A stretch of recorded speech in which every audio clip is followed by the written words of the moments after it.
Pakistan's Foreign Office has strongly rejected Indian Prime Minister Narendra Modi's recent statements, calling them provocative, inflammatory, and rooted in misinformation. Islamabad warned that such rhetoric, coupled with aggressive military actions, risks dragging the region toward instability. It reaffirmed its commitment to the recent ceasefire, achieved through diplomatic mediation by friendly nations, and dismissed claims that it sought peace out of desperation as blatant lies. Condemning India's exploitation of the Pahalgam attack without evidence, Pakistan accused New Delhi of using it as a pretext for aggression and domestic political gain. It emphasized that its own military response was measured, targeted only at Indian military installations, and demonstrated its defensive capabilities. Pakistan reiterated its commitment to peace, self-defense, and the UN Charter, while warning it will respond firmly to any future Indian aggression. It also highlighted India's violations of the Indus Water Treaty and renewed support for a peaceful resolution of the Kashmir dispute. In a rare public statement, Suleiman and Qasim Khan,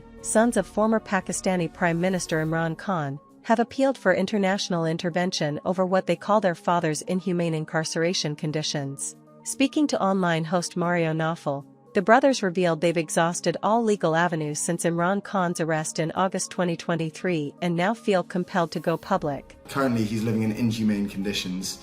They're not giving him basic human rights. They claim their father is being denied basic rights in Adiala jail, where he remains imprisoned over a £190 million corruption case and faces multiple other charges. They disclosed they rarely speak with him, only once every few months through brief and irregular calls. How does that work? So, do you know in advance you're going to speak? So, for example, today, do you know when you're going to speak to him next? No, so it's really chaotic. In fact, I'm glad you asked, because we'll get a message, and it can be sometimes at about 4 a.m. On any day, and it'll suddenly say, okay, call coming at 10 a.m. So we have 6 hours, and if we're not awake through that period, then we miss it.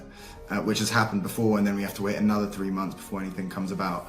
Emphasizing they are not entering politics, the brothers said their mission is to restore democracy and safeguard Imran Khan's fundamental rights. They also called on global leaders, including Donald Trump, to raise their voices for justice. What we want is just the international community to look at what's going on and hopefully take action.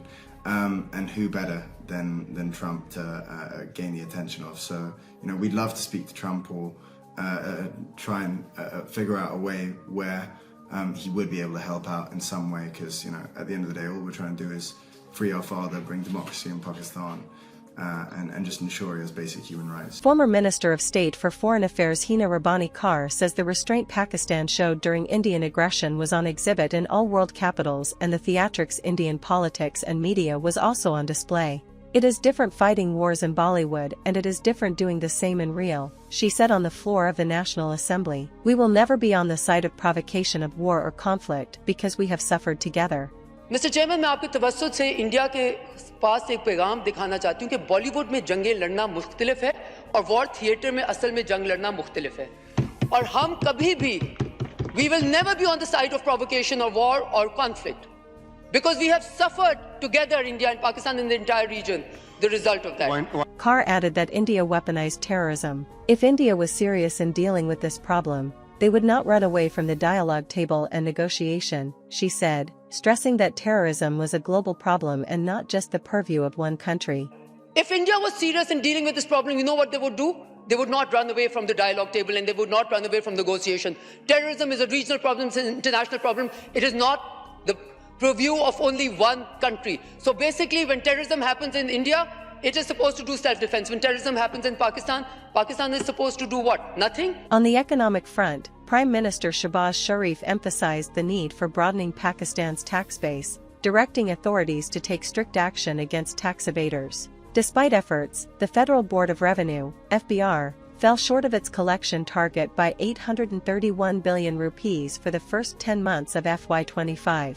The shortfall was mainly attributed to declining imports and lower than expected inflation. During a review meeting, the Prime Minister underscored the importance of bringing all capable sectors and individuals into the tax net, while also pushing for accountability in cases of tax evasion. The meeting also highlighted progress with the digital tracking system, which increased tax revenue in the cement and sugar industries.